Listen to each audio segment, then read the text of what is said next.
dan kami benar-benar menjaga Al-Quran, maksudnya kata Allah Subhanahu wa Ta'ala. Maka yang ingin saya kedepankan pada pagi ini adalah kita memang harus benar-benar mengimani dan mencintai Al-Quran. Ibu bisa lihat beberapa hari ke belakang, ibu sekalian, di Swedia Al-Quran dibakar. Kemudian berselang beberapa hari kemudian di Belanda Al-Quran dibakar. Sebagai orang yang beriman kepada Allah Subhanahu wa Ta'ala, kitab Al-Quran yang kita imani ketika ini dijadikan petunjuk untuk orang yang bertakwa kemudian dibakar oleh orang lain, maka sedih hati kita ibu sekalian. Ini adalah buktinya iman. Jangan sampai ketika kita melihat Al-Quran dibakar oleh orang-orang kafir laknatullah, kemudian kita diam cuma scroll HP kita aja. Jadi minimal ada rasa miris di dalam hati pada saat Allah jadikan zalikal kitabul la raiba fihi hudal lil muttaqin. Di dalam kitab ini Al-Quran, ya, yang tidak akan ada berita bohong sedikit pun di dalamnya.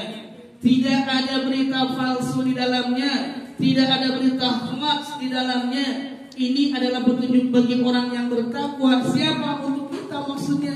Kemudian dibakar oleh orang-orang kafir laknatullah, maka hati kita harusnya sedih ibu sekalian. Mengapa kita harus sedih? Innamal mu'minuna alladzina idza dzukirallahu wajilat qulubuhum. Sesungguhnya orang-orang yang beriman bila mana disebutkan nama Allah bergetar hatinya.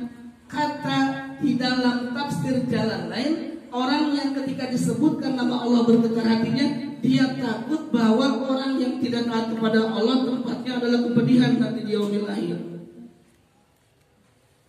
Wa idza tuliyat alaihim ayatuhu zadatuhum imana. Tadi telah dibacakan ayat-ayat suci Al-Quran, maka keimanan kita seharusnya bertambah kepada Allah Subhanahu wa Ta'ala.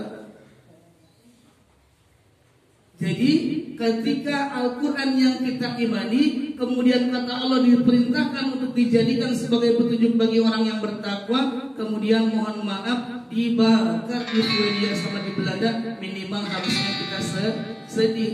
Lalu apa Pak Indra yang harus kita lakukan? Tidak perlu ibu kita datang ke Swedia, ya, jauh. Tidak perlu kita datang ke Belanda, jauh. Yang harus kita lakukan adalah dekat diri kita